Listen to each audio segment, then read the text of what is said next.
Dang.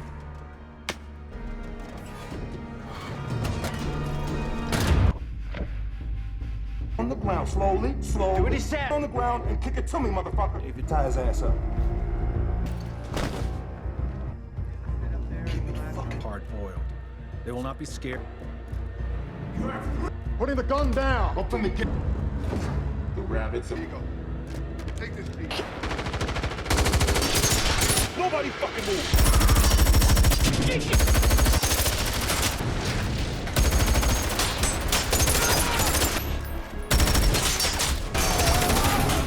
He's down. Very close. I swear to God. Elvis, come and play. 1, sweep the rest of the building. Guap is in here.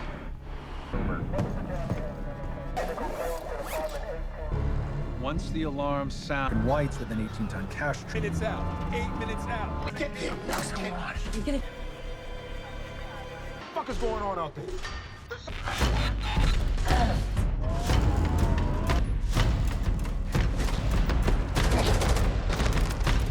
Clear.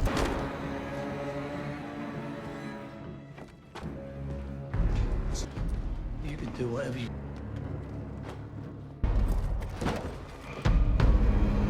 One. On the loose. They're on the way. They're on the way. Oh, son, go... Come on, come here. I'm not gonna... Box and chop this. Bring someone here.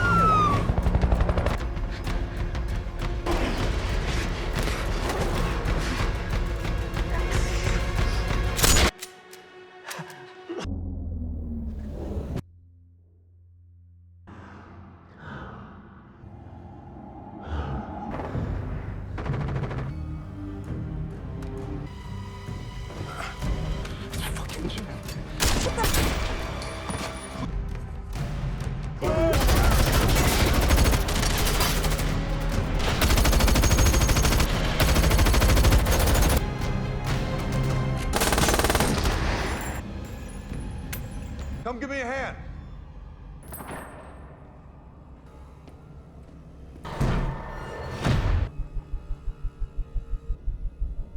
Once the But there's nothing they can...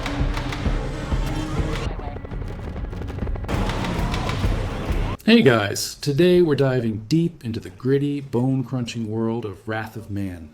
A film that proves Jason Statham can still bring the pain like no one else.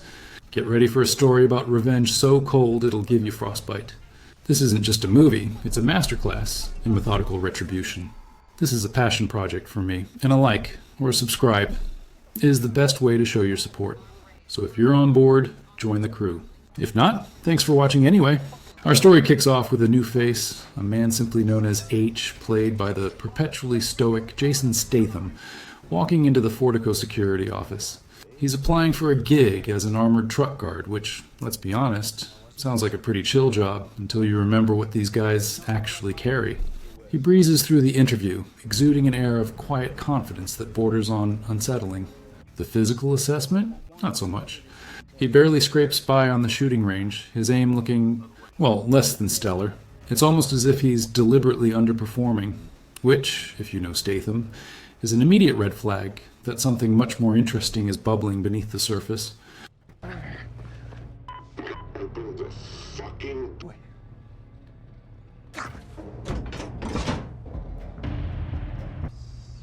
fuck. This guy's... Try to get clever again.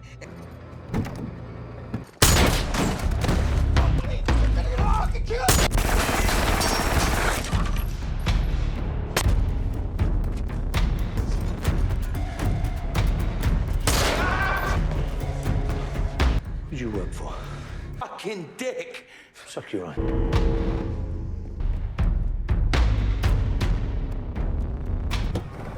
What the hell's going on? See. Hammer this in place. Once you look at procedures, stay in the truck or what? Come in.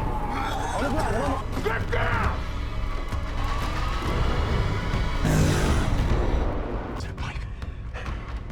Laptop. What is this?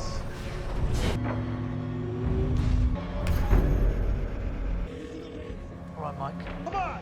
Show me your fucking hands! Grab!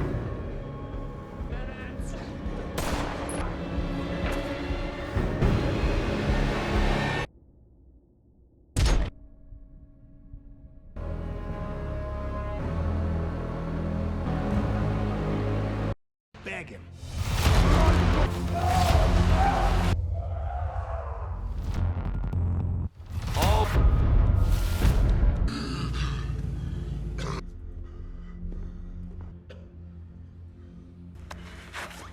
I hear you're still gonna give me a name. What the fuck? Don't touch me! Alright! You only fuck.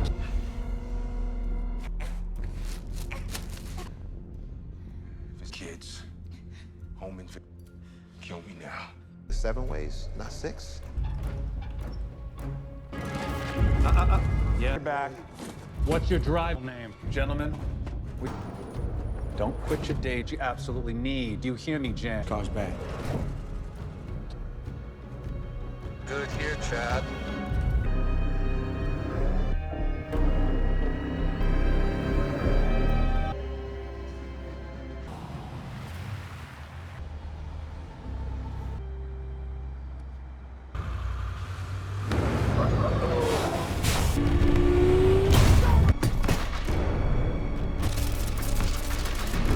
Don't fucking look at me! Out of the fucking ground! Tires now. 2 minutes away. 2 units to ETA. 2 minutes. 2 minutes. Are we good, number? Fucking kid! You shot us! Move. Exit west, we gotta go!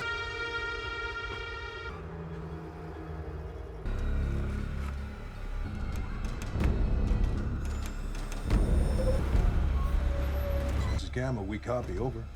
Copy that, Gamma. We meet here at... Jobs, okay? Is not the day to be hands.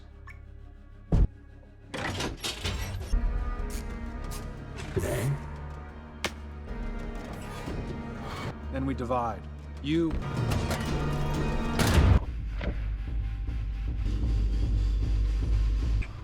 Two, 411.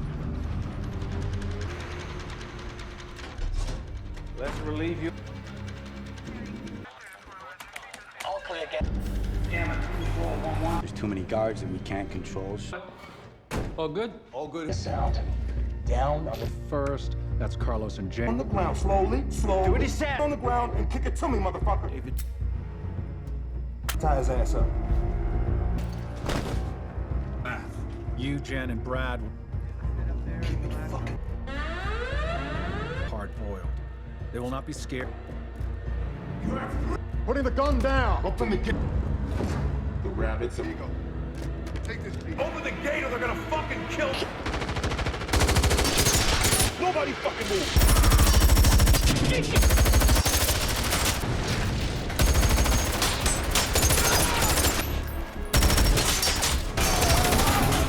He's down.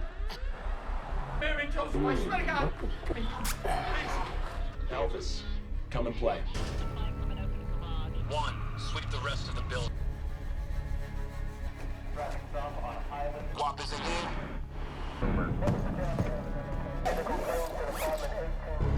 Once the alarms sound, however, they are not our whites with an 18-ton cash truck. Minutes out. 8 minutes out. What's going on? You gonna... No, sir. What the fuck is going on out there?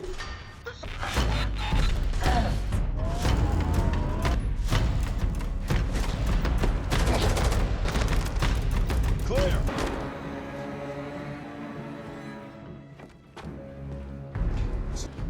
You can do whatever you... Fucking go, go, go! 1. On the loose. They're on the way. They're on the way. Son, go. Come on, come here. I'm not gonna box and chop this. Bring someone.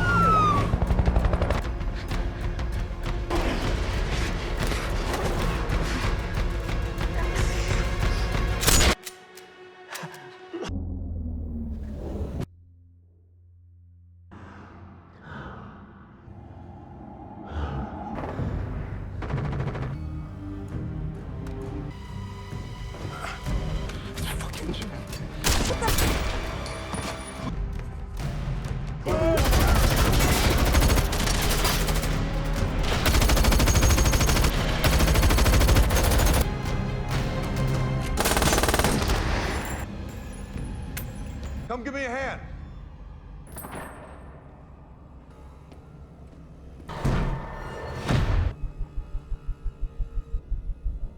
Once the but there's nothing they can.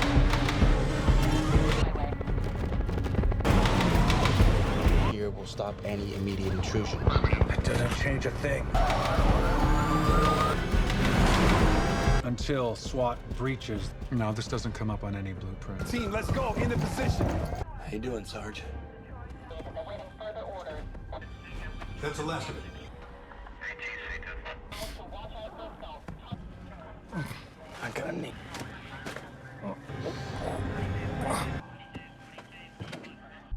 If there is a last man standing, My only concern is Jan. he's a soldier. This is Sarge. It's not coming.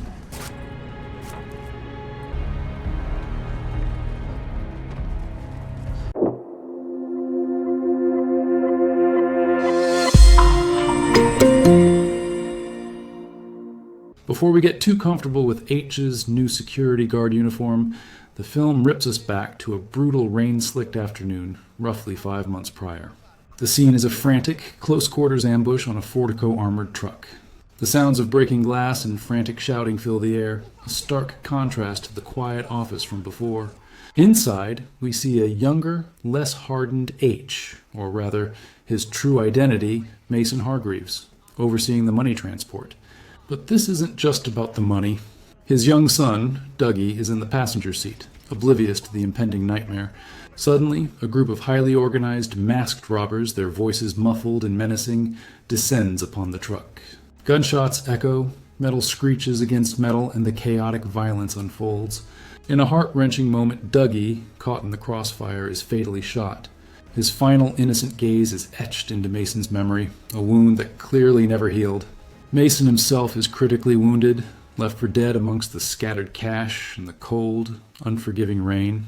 The crack of the bullets, the terrified cries, and the deafening silence that follows are what fuel our protagonists' single-minded, visceral need for vengeance. Back in the present, H begins his new life as an armored truck guard. He's introduced to his new colleagues, a colorful bunch to say the least.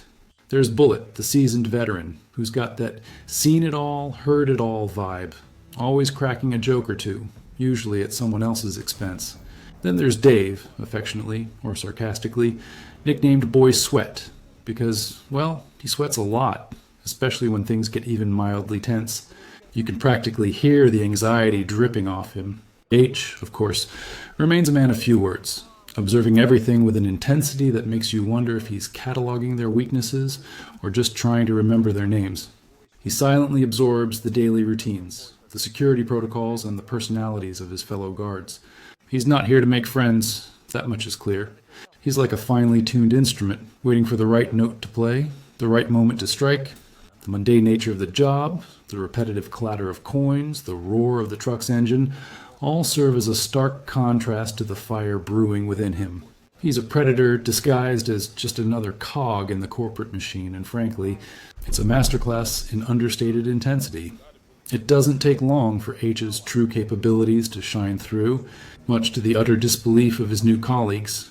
On one seemingly routine run, H, Boy Sweat, and Bullet find themselves trapped in the back of their armored truck, ambushed by a well-armed professional crew. The clang of the truck doors being pried open, the shouts from outside, and the sudden lurching motion fill the air with palpable tension. Boy Sweat, as expected, is a quivering mess, practically hyperventilating. Bullet, while experienced, is also clearly outmatched. But H is calm, almost eerily so, a human statue amidst the chaos. The robbers demand entry, threatening to execute the guards. And then it happens. H, with a sudden, almost surgical precision, transforms. The barely passed shooting test? Yeah, that was definitely a lie. He moves with a frightening speed, a blur of calculated violence.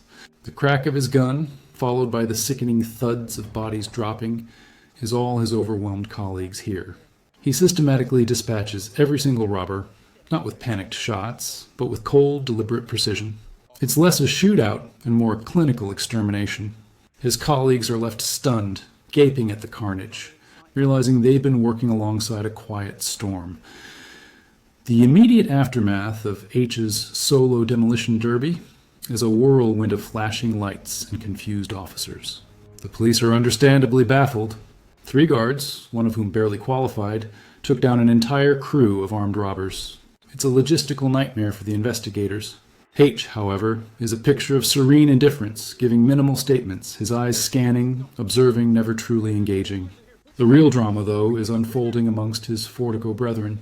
Boy Sweat is still reeling, the metallic scent of gunpowder and the gruesome sight of the fallen still heavy in his mind. But Bullet is definitely on high alert. He stares at H, his gaze a potent mix of fear, respect, and intense suspicion.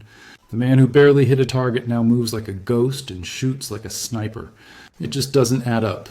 The whispers start circulating. Who is this guy? Where did he come from? The company's management sees a hero, a brand new unblinking security solution. But Bullet, with his street-smart intuition, senses something much darker, much more dangerous. The casual banter that once filled the break room is replaced by a tense silence whenever H is near, the faint click of a door closing sounding like a gunshot in their newly paranoid minds. Just as the mystery of H deepens, the film pulls back the curtain, not fully, but enough to give us a tantalizing glimpse into his real life. We see H, no longer the humble security guard, but a man radiating undeniable authority, surrounded by a group of well-dressed, clearly dangerous individuals. They address him as Mason, a name that carries weight and respect, perhaps even a healthy dose of fear. The scene reveals him as a powerful, meticulous figure, clearly running his own highly organized operation within the criminal underworld. The metallic clang of a poker chip hitting a table, the low murmur of conversations, all indicate a world far removed from armored trucks and payrolls. He's not just a man seeking revenge. He's a boss, a puppet master, and his current Fortico gig is nothing more than a carefully crafted ruse. He gives terse, direct orders, his eyes cold and unwavering, reminding his subordinates that loyalty is paramount and betrayal has dire consequences. This isn't just a guy with a grudge. This is a tactical mastermind who plays the long game, setting up chess pieces for a confrontation only he truly understands. It's like watching a chess grandmaster decide to take a job as a mall cop just to observe the clientele. Utterly fascinating and a little terrifying.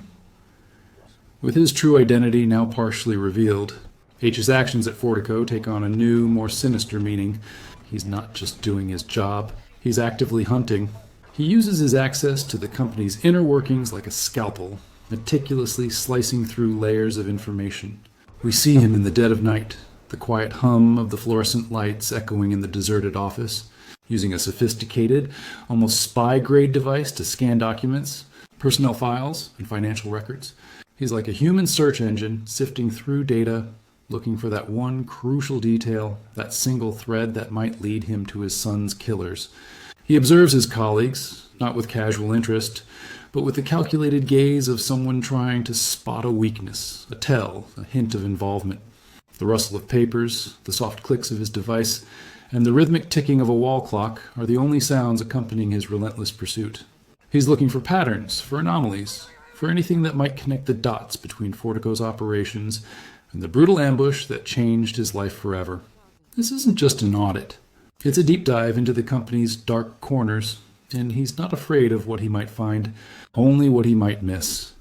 While H is busy playing corporate detective, another key player, Bullet, finds himself in a rapidly escalating spiral of desperation. Turns out, our wisecracking veteran guard has some serious skeletons in his closet, namely a mountain of debt, exacerbated by a sick mother needing expensive care. The film shows Bullet cornered in a dimly lit, grimy alleyway, the metallic taste of fear undoubtedly in his mouth, being persuaded by a pair of rather unsavory loan sharks. Their voices are low, menacing, and laced with the kind of threats that make your blood run cold. The quiet, unsettling crunch of gravel underfoot as they circle him, the glint of a switchblade in the moonlight, it all paints a picture of a man pushed to the brink. They suggest a solution, a way out that involves Fortico's valuable cargo. Bullet, caught between a rock and a very hard place, sees his options dwindling. He's desperate, vulnerable, and ripe for manipulation, proving that even the most seasoned guards can have their price when life deals a truly unfair hand. It's a classic setup for an inside job, and you can practically hear the gears turning in his head as he considers the unthinkable, the metallic whisper of easy money ringing in his ears. True to the ominous foreshadowing, Bullett's desperation culminates in a meticulously planned inside job.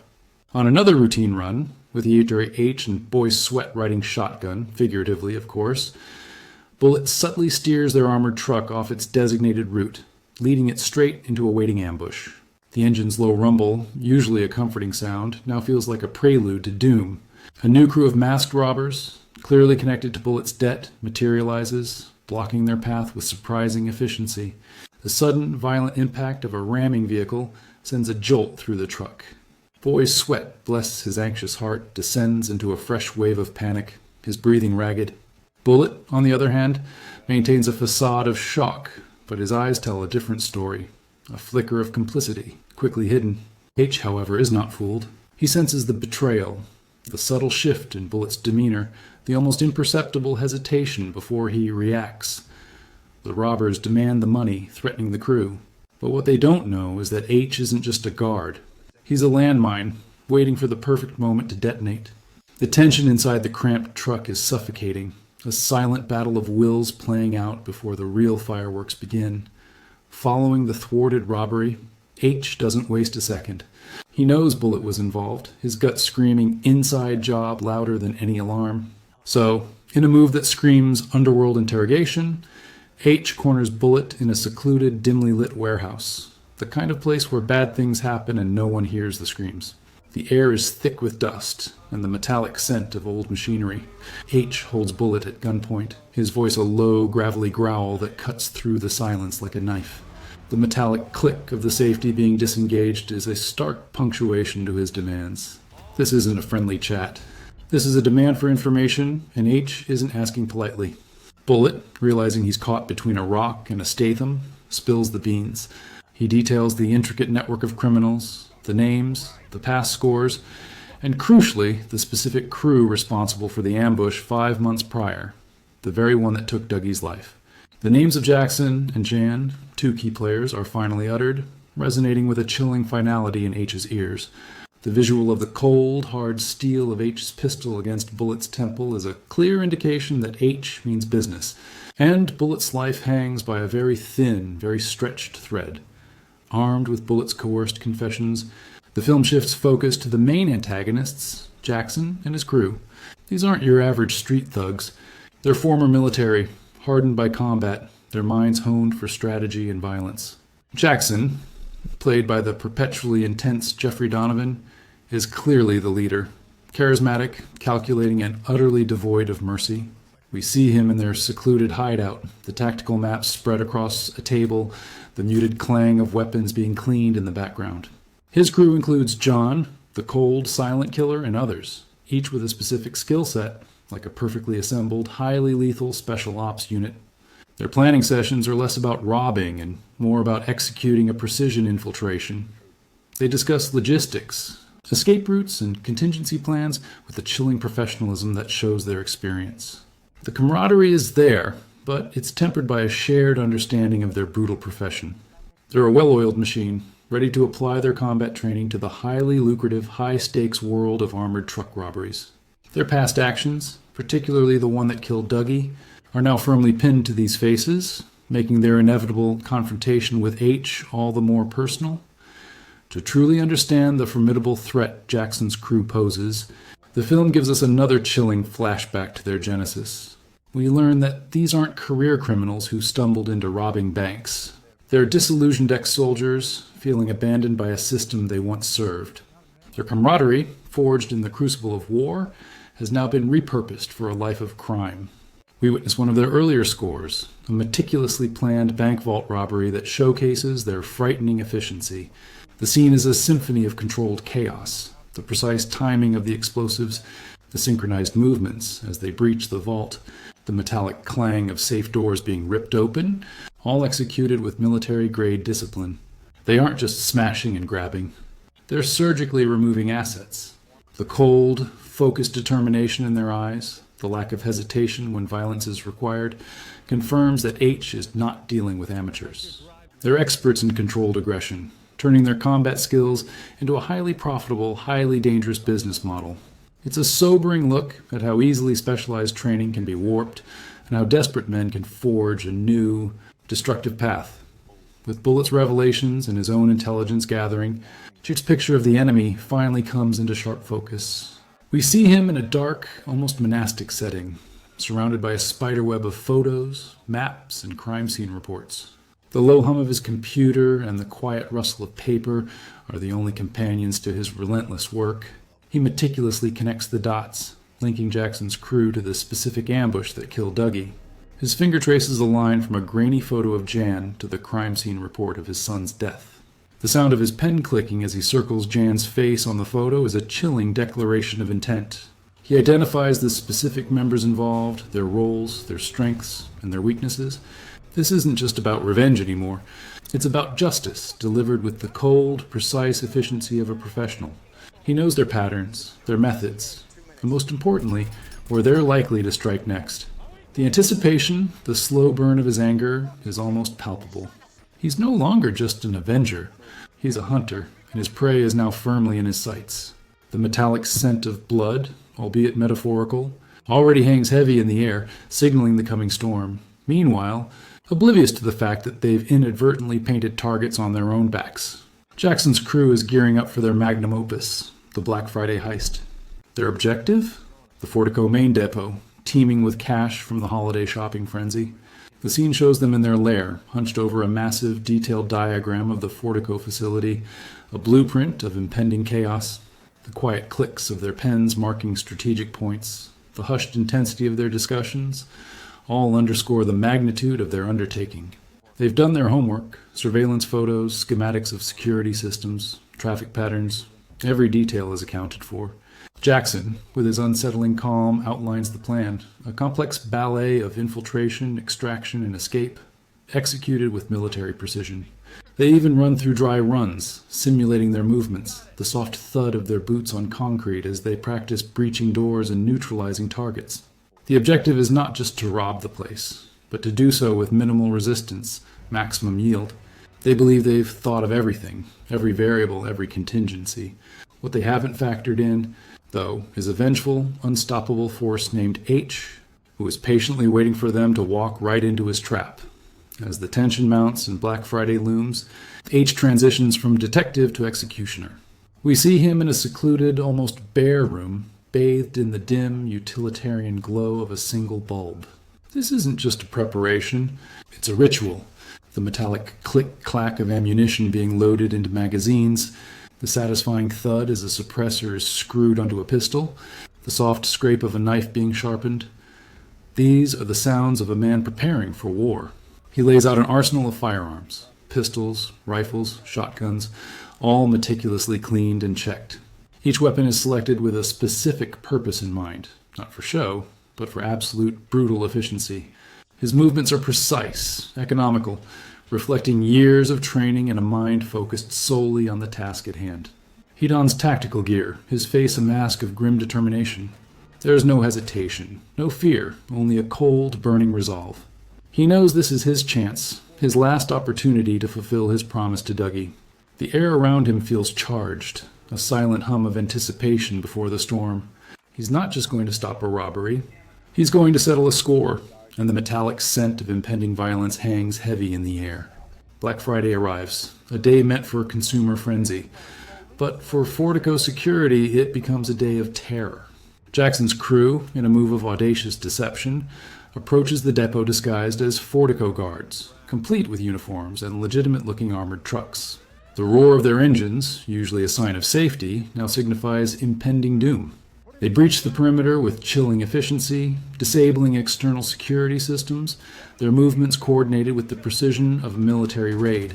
The soft thud of their boots on the concrete, the quick, whispered commands, all highlight their professionalism. The initial entry is swift, silent, and brutal. Guards on duty are quickly neutralized, their cries muffled before they can raise an alarm. Jackson, leading the charge, is a portrait of focused intensity, his eyes scanning for any threats, any deviations from the plan. They move through the building like ghosts, their faces obscured by balaclavas, their intentions clear. The air inside the depot, usually filled with the mundane sounds of commerce, is replaced by a tense, eerie silence, punctuated only by the occasional metallic click of a weapon. The stage is set for a bloodbath, and no one, not even the highly trained robbers, knows what truly awaits them inside. Once inside, the illusion of a quiet infiltration shatters into a cacophony of violence. The Fortico Depot transforms into a war zone. The crack of gunfire echoes through the vast warehouse, punctuated by the metallic clang of bullets ricocheting off metal surfaces. Explosions ripple through the building as Jackson's crew uses breaching charges to blast through reinforced doors, the concussive force rattling the very foundations. The air fills with dust and the acrid scent of gunpowder. Fortico's remaining security personnel, though outmatched, put up a valiant fight. But they're no match for the ex-military precision of the robbers.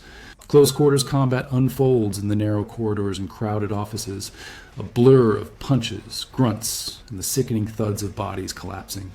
Jackson barks orders, his voice a calm counterpoint to the surrounding pandemonium, guiding his team deeper into the facility, closer to the main vault. The goal is clear: get the money, get out. But what they don't realize is that H isn't waiting for them in the vault. He's already moved, like a shadow among shadows, orchestrating his own deadly counterattack, a silent, relentless force poised to strike. Just as Jackson's crew feels they're in control, H makes his dramatic entrance. He doesn't burst in with a Hollywood flourish. Instead, he emerges from the deep shadows of the depot, a silent, almost spectral figure. He's now fully equipped, his tactical gear a dark silhouette against the chaos, his face grim and resolute. The metallic click of his rifle being readied is the only sound before he opens fire.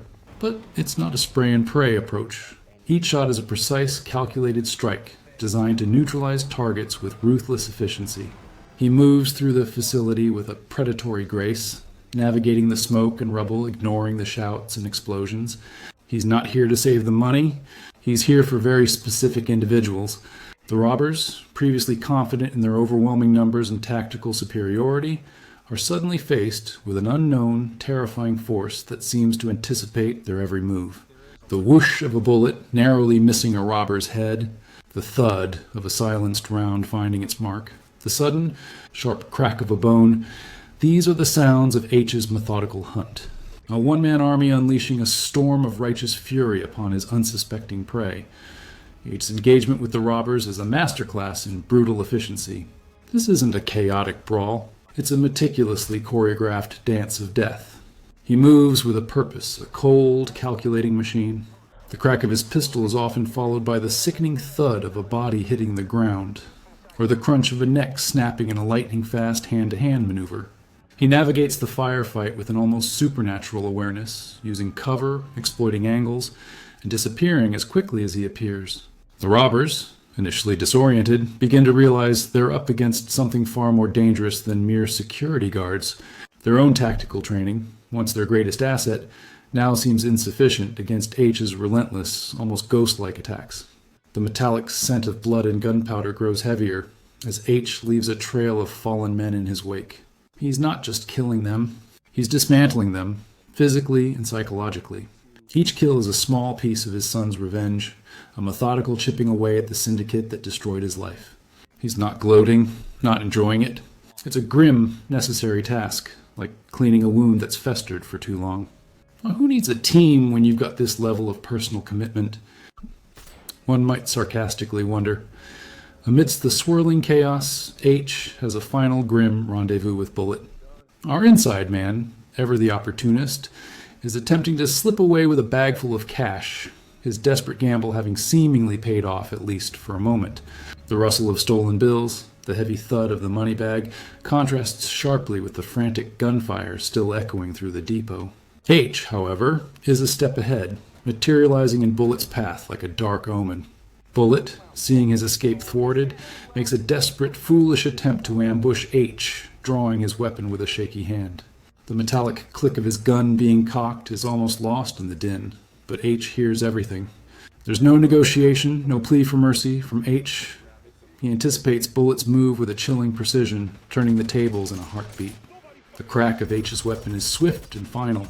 Bullet collapses, his life draining away amidst the very money he betrayed his colleagues for. It's a stark, brutal end for a man caught in a web of his own making, a tragic figure consumed by his desperation. It's almost poetic, in a very grim, you get what you deserve kind of way. As H systematically cuts through his crew, Jackson, the cunning leader, realizes he's up against more than just a security guard. He's battling a force of nature. He quickly adapts, his military training kicking in, turning the depot into a chessboard for a deadly cat and mouse game. The sounds of their heavy breathing, the soft scuff of their tactical boots on the concrete floor, become the soundtrack to their pursuit. Jackson tries to use the environment, setting traps, using cover, attempting to flank H, but H is always one step ahead, always anticipating. The metallic clang of a discarded magazine hitting the floor, the subtle creak of a ventilation shaft. Every sound is a potential clue. It's a clash of two highly skilled strategists, both operating on instincts honed in combat. The tension is thick enough to cut with a knife, each moment a silent battle of wits and reflexes. Jackson, for all his ruthlessness, is finally encountering someone who not only matches his skill, but surpasses it with a singular, burning purpose. He's fighting for money. H is fighting for a memory, a distinction that makes Orge the far more dangerous adversary. This isn't just a robbery gone wrong. It's a predator realizing he's become the prey. The moment H has been hunting for finally arrives. He corners Jan, the quiet, chilling killer responsible for pulling the trigger on Dougie. The air crackles with unspoken fury, a silence so profound it's almost deafening, broken only by their ragged breaths. H doesn't utter a word. His eyes, filled with a cold, unforgiving wrath, say it all. A brutal, visceral struggle ensues, a raw, primal clash born of grief and vengeance. The sickening thud of their bodies colliding, the harsh scrapes of skin against concrete, the grunt of effort. It's a fight for more than survival. It's a fight for H's very soul. In the struggle, H, with a desperate, precise movement, reaches into Jan's pocket. His fingers close around something small, cold, and utterly familiar. He pulls out Dougie's locket, the very one his son was wearing the day he died. The metallic glint of the locket confirms Jan's guilt, every single doubt vanishing in a wave of crushing certainty. This isn't just a locket. It's the smoking gun, the final undeniable proof. The revelation ignites a fresh surge of rage in H, transforming his calculated violence into something truly terrifying and unstoppable. Well, that's one way to confirm paternity of guilt, you might grimly quip. With the locket in hand, H's mission is complete, and his vengeance is unleashed. There are no dramatic speeches, no prolonged suffering for Jan. H, his face a mask of cold fury, simply raises his weapon, and with a single precise crack, ends Jan's life. The finality of the gunshot echoes through the damaged depot, a chilling punctuation mark on a long, arduous quest. It's not a moment of joy or relief for H. It's a grim, necessary act, a promise fulfilled, a burden lifted, even if the pain of loss will always linger. Jackson, the mastermind, is now left to face H's wrath alone. H, having dispatched the immediate killer, turns his unwavering focus to the man who orchestrated the entire tragedy. Another brutal, visceral confrontation follows, a desperate, animalistic struggle for survival. The metallic tang of blood is now heavy in the air, a testament to the violence that has unfolded. H systematically dispatches Jackson, his movements precise, unforgiving, driven by a deep-seated need for finality. Each punch, each blow, each bullet fired is a release of pent-up grief and fury. The thud of Jackson hitting the floor signifies not just a death, but the end of a very personal war, a visceral conclusion to H's methodical quest for absolute retribution. As the dust settles, literally and figuratively, in the ravaged Fortico depot, H emerges from the carnage. The sounds of his heavy boots on the debris-strewn floor are stark against the newfound silence. He walks away, not with triumph, but with a weary, grim satisfaction. His clothes are torn, his face streaked with grime and blood, but his eyes, though still holding a trace of that cold fire, are now devoid of the burning need that had consumed him. Sirens wail in the distance, growing louder, signaling the imminent arrival of police and emergency services. The flashing blue and red lights cut through the night, illuminating the devastation left in H's wake. He collects a portion of the stolen money, not out of greed, but as a symbolic gesture, a tangible return for his services, if you will. The subtle rustle of the bills as he secures them in a bag is almost poetic. He disappears into the dark, a phantom of vengeance, leaving the authorities to grapple with the gruesome aftermath and the unsolvable mystery of the one-man army who brought down an entire criminal enterprise. The clang of a distant ambulance door closing is the last sound of the chaos he leaves behind. In the quiet moments after the storm, H is a man who has reclaimed a piece of his shattered life, but he is forever changed. We see him in a solitary, peaceful setting, perhaps by a body of water, the gentle lapping of waves, a stark contrast to the violence that defined his recent past. There's a quiet reflection in his eyes, a depth that speaks of profound loss and an even more profound, brutal justice. He achieved his revenge, a vengeance so absolute it left no stone unturned, no culprit unpunished. But the journey has carved new lines into his soul, leaving an indelible mark. The silence around him is no longer deafening with grief, but heavy with the weight of experience. He's proven that some bonds cannot be broken, and some debts will always be paid, no matter the cost. His story reminds us that while justice can bring a form of closure, it rarely erases the scars, serving as a powerful, unsettling reflection on the nature of retribution and its true price. The quiet rustle of leaves in the wind becomes a gentle whisper, acknowledging the journey's end and the uncertain yet resolute path ahead. Jobs, okay? Is not the day to be hands.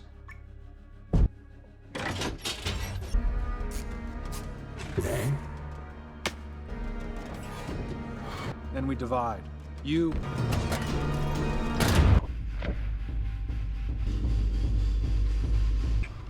Two, 411.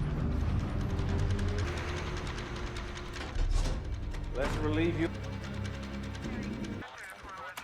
All clear again. There's too many guards that we can't control. All good? All good. Sound. Down on the First, that's Carlos and James.